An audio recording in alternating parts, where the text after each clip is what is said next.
when you're really young and you see your friends going off and going through the recruitment process and job interviews and this and that, and you feel inside that, the only person giving you a job is you. The only person that is responsible for, my success is me. And there's a lot of freedom in that, but also a lot of responsibility when you're also responsible for other people as well.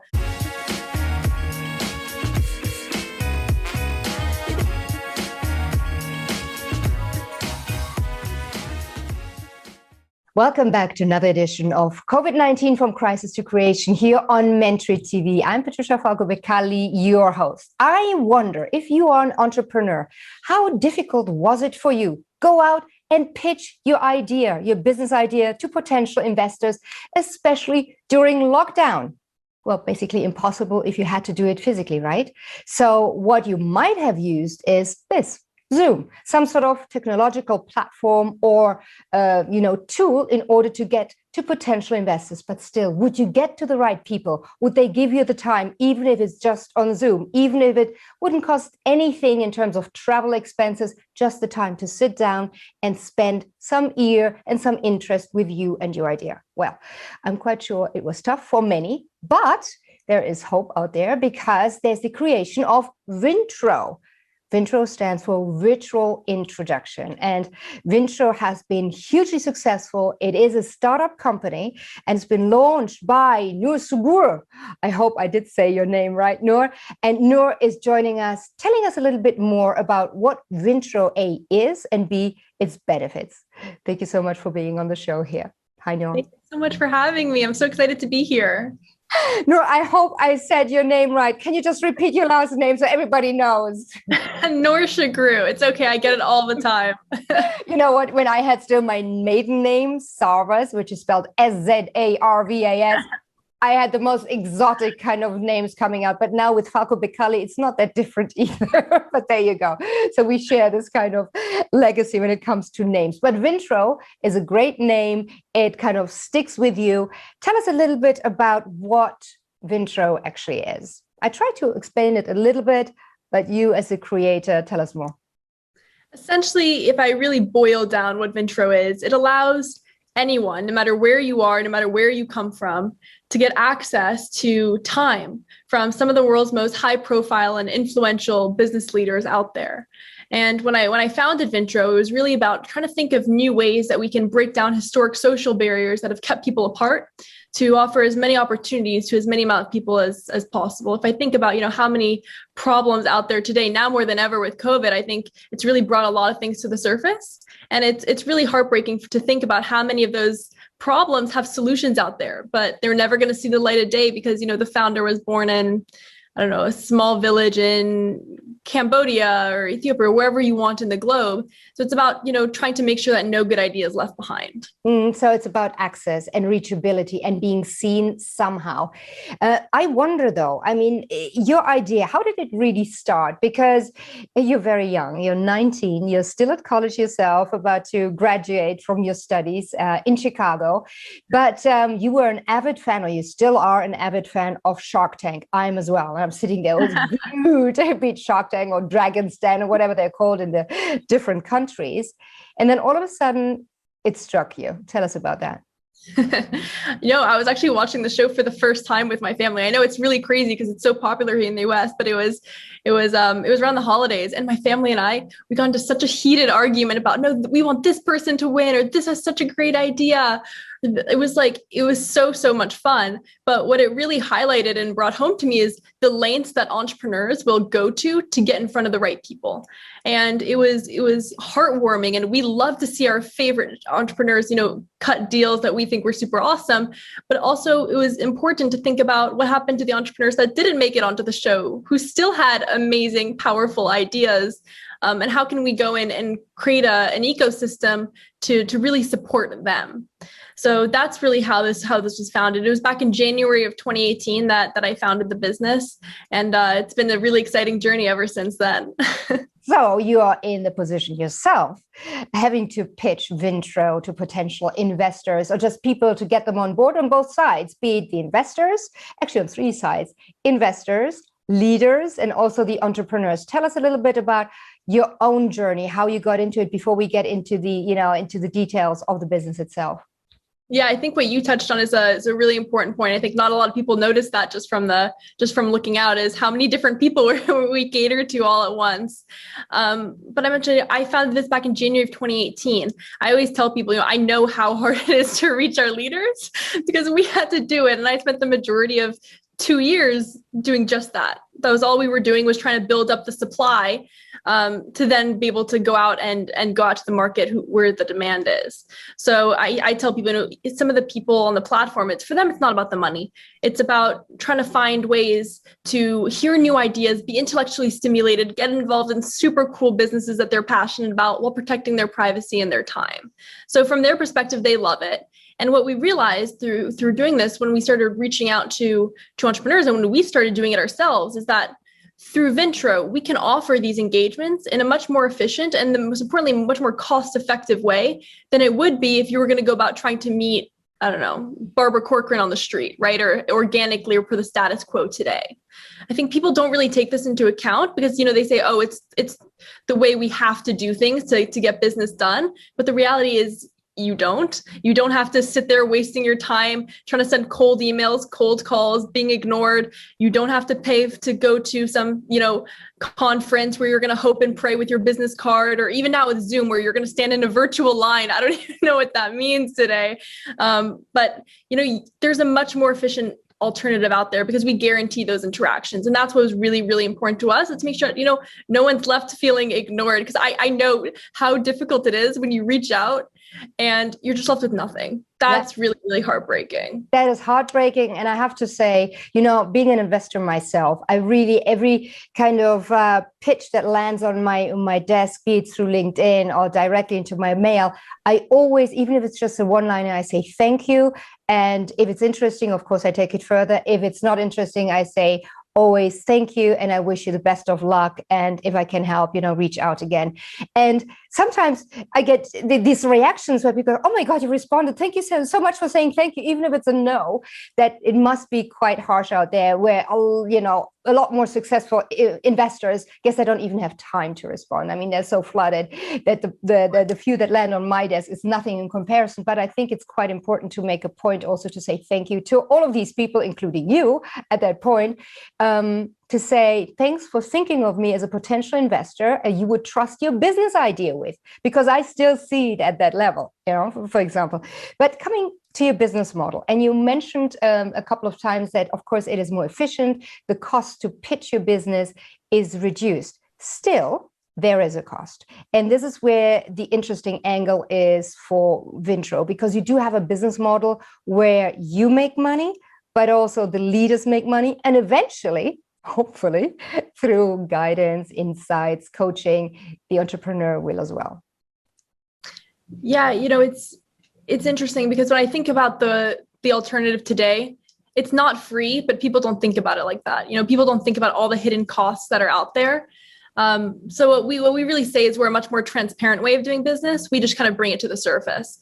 And in doing so, we've been able to do some pretty cool things. Most of the leaders today are actually donating the money to charity, and that's stated on their profiles, which charity they're donating the money towards.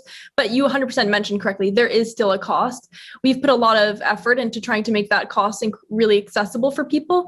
But, the 80% of the platform, the prices start at $25 and go to $300. But we have outliers as well that price themselves much higher. But it's a market. So leaders react to supply and demand and how much time they have, this week. And so prices fluctuate in that way. So, but you were just saying, sorry to interrupt there, Noor, is they price themselves, because that's another thing. Whoever joins as a leader is not given a price tag, but they say, I'm worth XYZ per hour. And they price themselves, right? Absolutely. We don't have anything to do with the pricing. It's up to the leader. Okay, now if I think about the benefits, I put myself now first in the investor's shoes. So I'm there as an investor. I may have made myself a name as a successful investor. So I have insight, I have experience. I can really share quite a bit with young people. So you pay me for my insight. But at the same time, you pay me whatever I do with the money, charity or not charity, I'm still getting a huge amount of deal flow. So from an investor's point of view, it's like paid deal flow. I mean, that's a good deal. It's funny when for most of the leaders, it's about the mission. That's really what lights the fire in them. That's when I see them getting excited. And honestly, that's how I've been able to get so many of our leaders to join. It's really talking about the mission and understanding the importance of why it is we're doing what we're doing. But if I go to a leader and say, hey, can I pay you for your time? I think very few of them turn that down, because it's just for them as well. They know the cost of their time, right? They actually know when a meeting goes bad and they're sitting there like, oh, I just wasted, an hour of my life. They know that they could have been doing something productive that was making them money in that time. There's an opportunity cost there. But what we really start to see is there's really a market for everyone, which is really, really cool. Because, not everyone's an investor, and that's okay. Not everyone is looking for investment. Some people are looking to be procured by larger corporations. Some people in the creative space want to pitch Oscar-winning producers. Some people are looking for a mentor or, a new board member. So it's been really fascinating for me and super exciting to see all the different creative ways that people have decided to use this. Because anywhere that there's an imbalance where, someone's time is really limited, and the supply and the demand for that is endless, this principle can come into place, because it's really just a marketplace around time. Yeah. So it would be, let's go a little bit more granular, Noor, if you may. Yeah. And maybe also have a screen share to show our viewers how Vintro really works. Let's say from an entrepreneur's point of view. So I have the site myvintro.com. I hook up to it and then I say, okay, I want to pitch to, and then I have that gallery of fantastic leaders, and you click on them. And how does it work? If you want to share your screen and take us maybe through one of these initiation processes. Absolutely.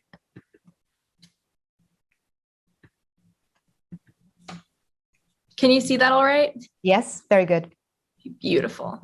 So here I am. This is the Browse Leaders page where you can see all the leaders on the platform. This is just set by the price ascending. So here you can see some of our leaders that are at the $25 range.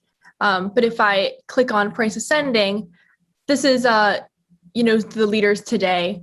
And these are definitely at the higher end. These are showing you all the higher priced items. But you can see there's some pretty huge names here. And that would be, that would be per hour. If they charge 3,350, that would be per hour. Per 5 minutes. Per 5 minutes. Oh, okay. So in these 5 minutes, I think there's also a video involved that I need to send, right? And then it's still up to the entrepreneur to take me on. Is that true? Or didn't I get Absolutely. that right? So I'll walk you through the following. So Here you can see, this is Brian Grazer. He's an Australian producer. He's giving all his proceeds back to the Black Lives Matter movement. Once you click pitch to Brian, you add him to your cart, and you check out. I think I'm logged into my admin account, so I'm not going to check out in reality. But here it says select a pitch. I can create a pitch. I upload a video. And once I go through the checkout process, that video that I chose gets sent directly to Brian's phone on an app. So he gets a notification. He opens the app, he watches the pitch. He has to watch it in completion. The system actually will not let him do things like, fast forward, skip around, jump ahead. He has to watch in completion. And then he has to let it settle with him. And he has to think about it because he's going to have to respond. So he then gives you, feedback like, I love this for XYZ reason. Have you considered this? For Brian's case, this is what you should think of when you're pitching a movie, things like that. And all the feedback you get is audio or video feedback at the moment. And that's simply to ensure the authenticity of every single person on the platform. You're not talking to, Gary Cohen's secretary or Barbara Corcoran's secretary. You're actually talking to them. And that was incredibly, incredibly important for us, for people to feel seen and to feel heard, that you're actually getting in front of them. So the most important thing that the leader does when they respond is they click, do I want to continue the conversation further? Have you hooked them? Have you engaged them in that amount of time? But they actually want to set up a longer call, and that's completely off the clock. We do not get involved in any business after the fact. If any money is raised on the platform, we do not take a cut of that. We're really in the business of enabling human connections. So that's really where we sit. Okay. So let me just recap. So basically, if I buy one of the leaders, one of the mentors, I buy my opportunity to get my pitch in front of them. They are obliged. So this is where the guarantee comes in for the money that I spend to watch it B, take it seriously, and C, come up with a response or a feel or some sort of guidance, be it video, be it audio. And that is really, at that point, the package, I guess, is done. However, if that leader likes the idea, and would like to take it further, they just say, hey, let's go off Vintro line, and continue our relationship. So that is basically when you as a pitcher have a potential investor going forward, or somebody that just likes to coach you or join your board or what have you. Right? Yeah, absolutely. So, we recognize you're not gonna put your whole business model into 5 minutes. It's not gonna happen, but it's enough to give a taste, if it's worth pursuing, and it's worth everyone's time. Because for an entrepreneur's perspective too, if, they sit in that hour-long meeting and they try and make it happen, it's just not, they know in the first 5 minutes, it's not going to happen. I mean, it's just sufficient for everyone to say, look, it's been great. Thank you so much. Here's how you can improve. And here's what would make me say yes. And please come back. Yeah. If you want to keep the conversation going again. And it was really interesting when I founded the business, I thought that people would, for the majority of the time, say no. That's pretty common, right? The rare case that things are yeses, but it's been really interesting that continue conversation button has been clicked, most of the time. And I think it's because when people pay for something, even if it's like $1.50, that psychologically, they typically think they have something of value worth showing. So it's been really wonderful to see, such amazing quality deal flow go through as well. And to see the number of leaders that continue on to engage in so many different ways with the ventures. Well, that's an interesting one, because I'm about to ask, who are your bestsellers? Who are your blockbusters? And why do you think that is? And is it also that the entrepreneurs amongst themselves rate what they got? Do they chat amongst themselves? Hey, what do you think about that advice through Vintro by that leader? But first of all, who's your bestseller so far? You must keep stats. Bestseller. Yeah. Yeah, we do. I don't know if I can officially exactly call anyone out, but I think the best sellers for sure are mid-tier price leaders. They really people go to them the most. And it's interesting. We have leaders who price themselves, phenomenal. Incredible people say, look, I'm at $25. I want to see everything. I want everyone to pitch me. I have time this month. I want to, really give back. I want to help. I want to be engaged. If they say, you know what, this month, I'm a little busy. I have a lot of things going on in my life. So I'm going to price myself at 200, and I want to receive a little bit fewer pitches. Typically the higher price people it's if that's your dream person, this is it. This is the one person I'm trying to get in contact with. And that's great, but that's really not what we see. Typically people place orders of about 6 people at a time. And it's just less risky as well, right? Because if you go out to the real world today too, I knock on one person's door, they might say no, but if I knock on 7 or 8 people's door, the odds of me getting a yes is much higher. Mm-hmm. So I think that's the behavior we're starting to see on the platform, is really people purchasing in groups, which is really, and that's also what the video format enables as well. We had a gentleman who pitched every single person on the platform. Wow. And he was like, look, we have 800 plus people on the platform today. Like, I cannot go out in the world today and speak to 800 plus people in a more efficient, more cost-effective way. Not even at Davos. Right? You can't even schedule 800 meetings in the first place. And even if you could, imagine trying to say your pitch 800 times. I'd be exhausted. Absolutely. I think replay, maybe even exhausting. No. so many times. No. But, in terms of, how you really screen also your leaders. You are just talking about 800. At some point, what I appreciate, for example, about LinkedIn as a platform, that it always kept a certain level. It is still professional. I know it wasn't bastardized by whatever wave or, fad or whatever. I know there's quality and there's quality people. Right.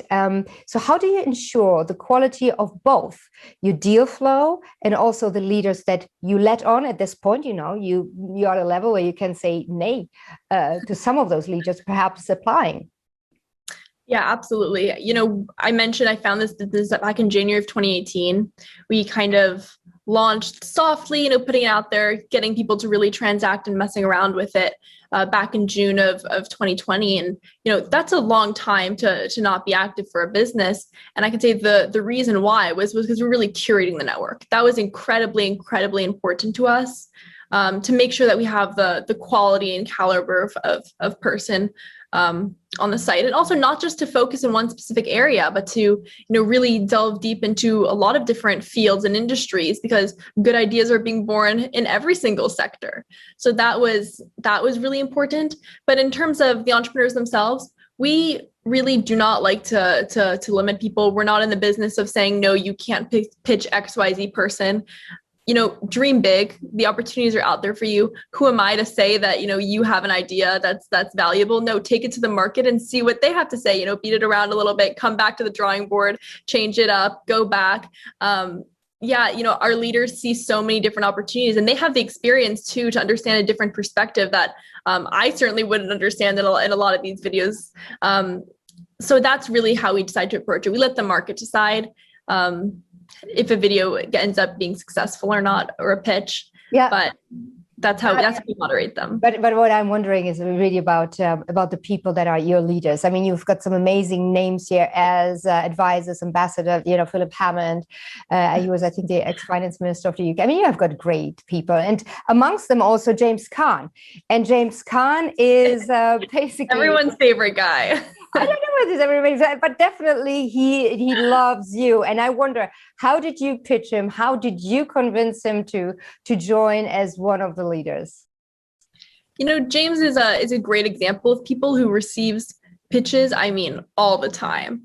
You can hear from James himself. It's literally 24/7 all the time. He doesn't really won't really check it himself unless you have an in, or just by chance luck, right? He happened to be on his email at this time, because he just gets flooded. So he really understood the problem from day one. When I laid it out to him, he really got it. So he was one of the few cases it didn't take that much convincing to bring James on. And I think he also fell in love with the business and the mission, the vision. And we've been so fortunate that he's decided to get involved with the business and be a mentor to me as well, because he has so much experience to give. And I have to say, that's, for me personally, one of the most amazing things that has come out of this platform was just the support and the community that it's really built. Because, as I started reaching out to leaders, I was 16 when I started this, and it was honestly very, very difficult to convince anyone to take a 16-year-old seriously, let alone we're getting used to it with you and Greta Thunberg and whatever. It's kind of like the teenagers starting to run the world. For sure. I hope so. There's so many amazing, brilliant, talented young people out there that I have to really champion them. They're just truly, truly incredible. One thing for sure, I never managed to have James Caan on Mentor It. He refused me every single time, even though I even had a person that linked me up with him, but I wasn't able to have him as a mentor. But I don't pay either. And I'm not saying that you're paying, but his time is very valuable, and it's not valuable enough to share his insights here on Mentor It yet. But he thinks that Vintro is $1 billion company. I read a fabulous article where he was raving about your business. Of course, him being also, I think, an investor by now. So if you think of yourself, Noor, as the owner of $1 billion company, of a unicorn. Oh my God. Yeah, exactly. Yeah. Bubble. Remember, you have to have a baby. Not yet. Very telegenic, I think I got a long way to go before I take care of it. God willing. No, but seriously now, thinking of yourself like that, it all started from a, more of an empathy point of view, saying, oh, these great ideas, they didn't get any money and funding. I want to give them a platform, and this democratization is wonderful. But you're a business now, and there's real money flowing, and there's real money potentially being made by good advice through your platform by those entrepreneurs. So if you think about yourself as $1 billion business, what would your roadmap be to get there? I think that, as any startup knows, our customers are our heroes. They're the reason why, as you mentioned, that's how we got started. That's why we're doing everything, literally everything that we can do to make sure that they have the best experience possible, front to end. Whatever we can do to help, we will, because that's what we're here for. That's literally what we were made for, was to help you in any way we can. So in my mind, as long as we're making sure that our customers leave happy, I'm honestly happy at the end of the day. I started this, I was still in high school. I still have 2 years left of college. I have a long way to go. I'm learning an incredible amount every single day. I'm the first to admit I do not know everything. I'm so grateful for the people in my team and the people around me, because there's no way that I would have been able to do any of this without them. So I'm the first to admit I don't know everything, but what I do know is that every single day when I get emails from the entrepreneurs saying, you know what, I'm from a small city in Oklahoma, and I really wanted to take my business global, and there's no way for me to do that, but I'm going to do that because of Vintro. I mean, it's those messages and emails that really keep me going, and it honestly keeps it grounded as well, because it's true. We know when it is real money, and I'm very young as well. It's try not to get overwhelmed by it all, and really focus on how this all got started and why we're doing what we're doing. And yeah, that's honestly what keeps me up every single night. So. Yeah, no, but this is a beautiful one, because, I'd be very interested in that step after Vintro, when the leader says, hey, let's take it offline after this coaching. I think you're awesome. I like you as an entrepreneur. I would invest in you as a person, because I also like the business. And this is, for example, where our business model with Falco Capital is, where we see young entrepreneurs and scale up companies where we invest, in what they are more grateful for than the actual money that we invest is really the sweat part, the sweat equity, where we work as partners for 5 to 7 years together with these companies to build the business, but not as advisors. We are not kind of writing a couple of lines or doing strategic sessions, but we are there in order to build the nuts and bolts of the business. And this hunger and coachability of these young, ingenious, so smart entrepreneurs is wonderful to see. And this is where I also see a big convergence with a general trend that is happening, that young entrepreneurs not only want to get to talk to the great James Caan or whoever is, your bestseller or one of those really popular leaders, but they actually would love them to get involved and show them. So for yourself, building $1 billion business is you have the right kind of environment for people to even lay their precious hands on your business and make it happen together with you, not by advice, but by doing. Absolutely. I think, the one thing that I have to tell people, and I have other friends as well who are very young and starting businesses, is it's really important to think about where you're getting your money from. I think we're in an incredible position today where, especially with platforms like Vintro, you don't just have to take money from anywhere that'll offer it, because you have no other choice, right? Because you're being rejected left, right, and center. You can't get the attention. We're really empowering people to say, look, this is your business, your dream, your baby. How do you want to take it? Imagine you have endless opportunities, because you do. Now, what are you going to do with it? So I couldn't agree with you more. Mm-hmm. Now, in terms of a new product you launched, it's called Deal Flow. You know what it reminded me of, Noor, is eToro. It reminded me, do you know eToro? Do you know eToro, that trading platform? It just recently IPO'd. It is an Israeli entrepreneur. Yeah. And eToro. Have you heard about them? I'll have to check it out. I haven't. Okay, have a look, because basically it's a trading platform and you can trade your stocks or whatever, but then you've got star traders that make transparent their own investments, when they buy, when they sell, and the portfolio performance. And if they have, and they're private people, they're not necessarily institutional investors that do that for a job. And then if they're very successful, what you can do is just click with one button and say, okay, I'm going to copy that particular investment strategy and the stocks that he has in his portfolio. I want them too. And you basically just copy, and this is an additional service. So this kind of deal flow where you hook up to whatever investment maybe one of your leaders would do and can follow it and be inspired by it. It reminded me, but is it true that you just basically follow other thought leaders in their investment decisions? You can observe it? It's funny. One of the reasons why we love Deal Flow so much, and really why we decided to pursue Deal Flow, was because it honestly played back to our core mission. It was, how can we make our leaders that much more accessible? because, a lot of leaders say I'm available, come pitch me at this conference, but there's a difference between being available and being accessible. So lowering the cost for us was very, very important. And what we realized through leaders like James, for example, is that he has a following, right? 3 point something, I believe, million LinkedIn followers. That's not an insignificant number of people at all. And, he has Dragon's Den. So people are curious to see, what deals are James receiving, right?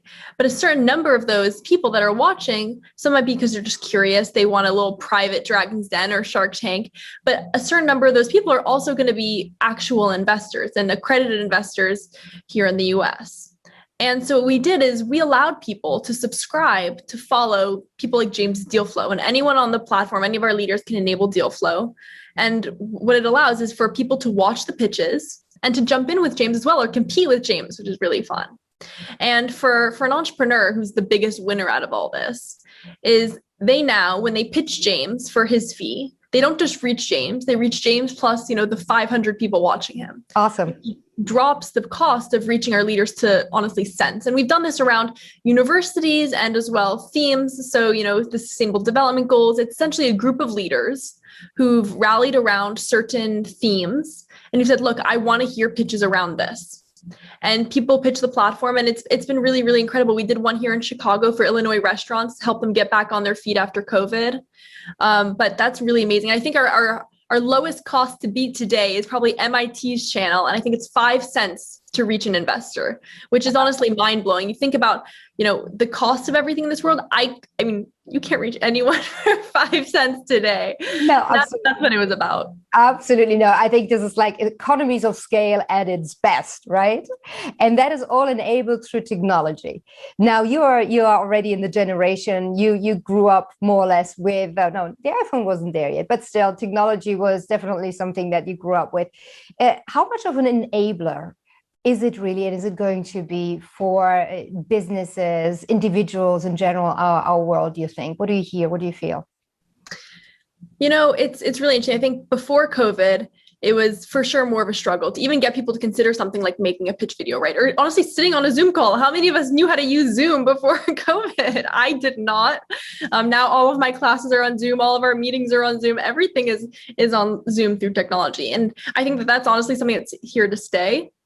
It for sure accelerated everything. I know a lot of people are saying, oh, it accelerated this and that, but it made people aware of and forced people to become aware of how I can live my life in a different way using technology as more of an integral part of my life. And there are so many benefits of being in person and being face to face with someone.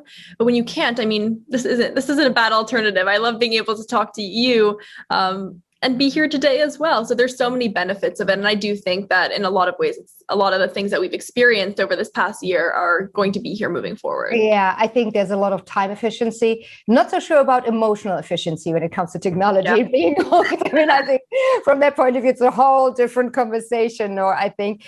But, looking back at your very young entrepreneurial life, be it young as in biologically, but also in your own journey, can you already clock the biggest success? You say, hey, that was really good. Wow. The biggest success for me was the first person that gave me a call, said, look, because of Vintro, I'm making a deal with this leader. That was honestly the biggest success. If I think about that moment, or the first buyer call I ever got on, the first time I actually got on the phone with an entrepreneur and was talking to them about Vintro and hearing their reaction, those are honestly some of the highlights, things I'm never going to forget. Actually, my first ever buyer call, my first ever client that I had on Vintro, loved his experience so much. He wrote a book. So he asked for my address and he sent me a signed copy of his book. And that's something like a gift I'm going to treasure forever. How special. But things like that. And, every time we get a new leader, I'm like, oh my God, this is so cool. Because the way I think about it, every time that we go through the struggle of reaching out, being rejected, trying to convince these leaders to join the platform is one less experience out there in the future that someone else is going to have to do the same thing. It's that much easier for other people. So I get super excited every time a new leader joins. It's like Christmas all over again. So it's fun because I get to experience that a lot. It's fantastic. And for yourself, who was the one that was the pivot where you said, okay, from ideation, I'm going to turn to creation.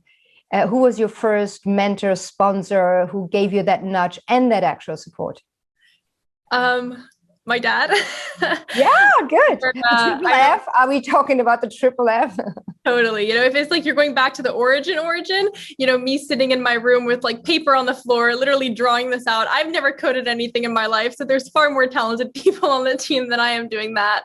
Yeah. But for sure, I think my dad at some point sat me down and said, hey, look, this is really, really important.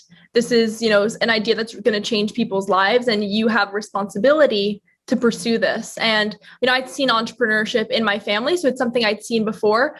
But I was 16. I honestly, there was a part of me as well inside. I was like, I don't know if I can do this. Is this something that's going to be long-term? And it's difficult as well when you're really young and you see your friends going off and going through the recruitment process and job interviews and this and that. And you feel inside that, the only person giving you a job is you. The only person that is responsible for, my success is me. And there's a lot of freedom in that, but also a lot of responsibility when you're also responsible for other people as well. So I've for sure grown a lot in these past few years. But no, my biggest supporters have always been, and I think always will be, my family, and also the people whose advice, means so much to me. So I cannot do anything without them. They're literally attached at the hip. Yeah, no, absolutely. And that is wonderful. And apart from your family, who is your biggest idol when it comes to, building a business, leading a business? Yeah. There's a leader on the platform today. His name's Al Lukes. And actually another member of our advisory board, Veronica Grazier, who works incredibly close with the team, are honestly as the closer I've gone to working with them, and the more it's just absolutely incredible. The caliber of just who they are. And I think the most impressed I get is when you meet very successful people, very smart people, and you can tell from talking, how on they are and how on the ball. They're never missing a beat. They're just on it all the time. And they're just amazing people. And I think that's the thing that, I get inspired by the most, is when you have super successful people who are just, down to earth, lovely, amazing, generous with their time, willing to help, patient.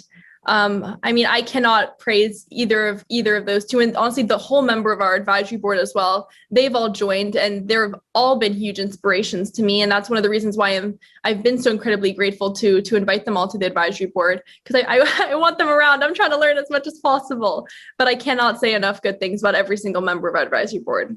But Noor, it's so true what you're saying. My experience with, during my 13 years at CNBC, the stronger the person, the higher the level, the power, the name out there, the more relaxed they were.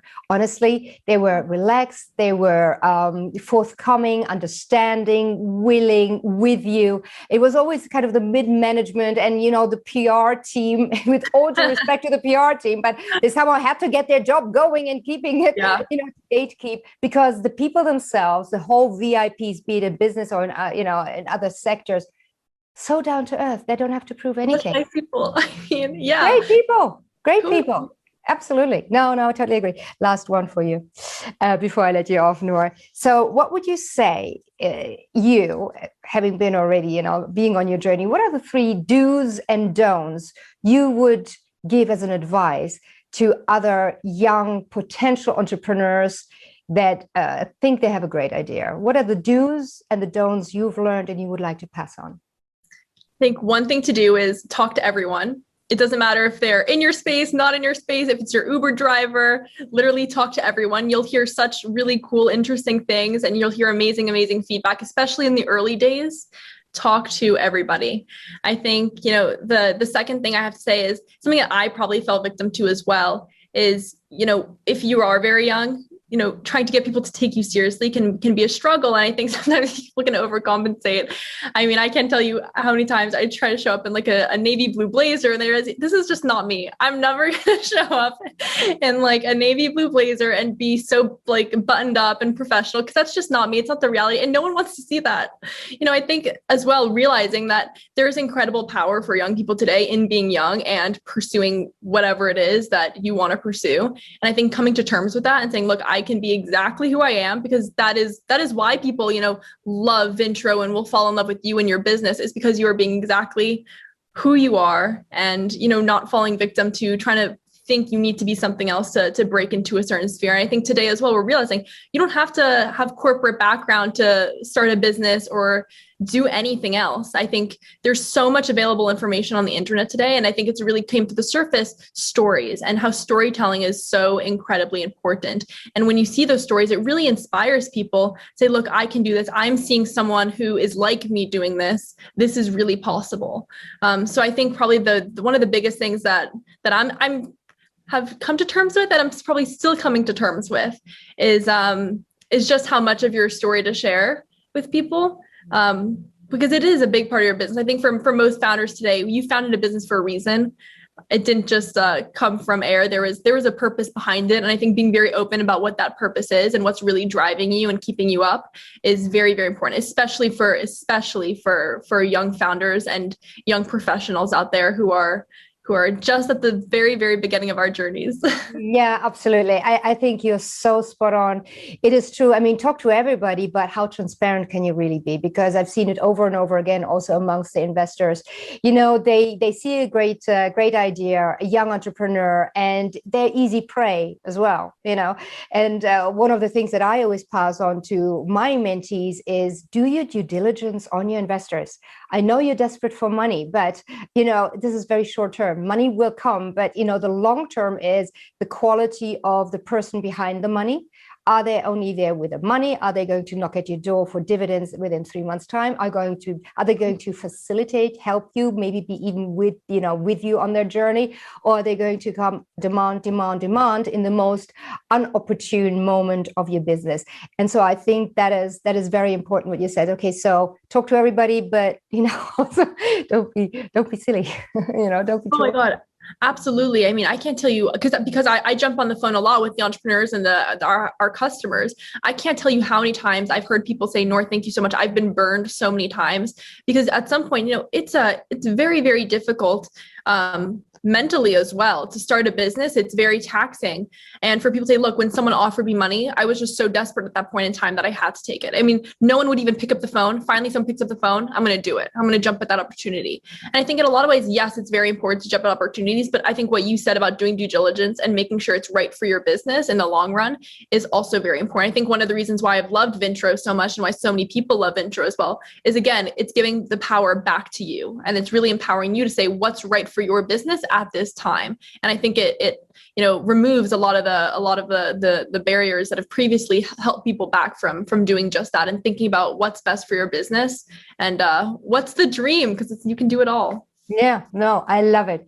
Thank you so much for creating Vintro, Noor. Awesome. Thank you so much for sharing your story, your real story, and this growth story that you are doing. And I can only encourage it. I had a look at the website, of course. I think it's really awesome. And it is in the zeitgeist, and it's beyond a tool. It is beyond a platform. And it really is a creation, from crisis to creation. Fits perfectly also our theme here on Mentor. Noor Sugrue, thank you so much for sharing it all the best luck to you with your journey. Thank you so much for having me. It's been such a pleasure. And thank you, my dear Mentory TV community, for joining us yet again today, talking to Noor Sugrue. I got the name right. And she told us about myvintro.com. Check it out if you are a leader, if you're a potential investor, of course, and an entrepreneur. And I'm sure you'll find true value, not only for that moment, those 5 minutes, but perhaps also for the long run. I'll see you soon. And thanks for joining again. Bye.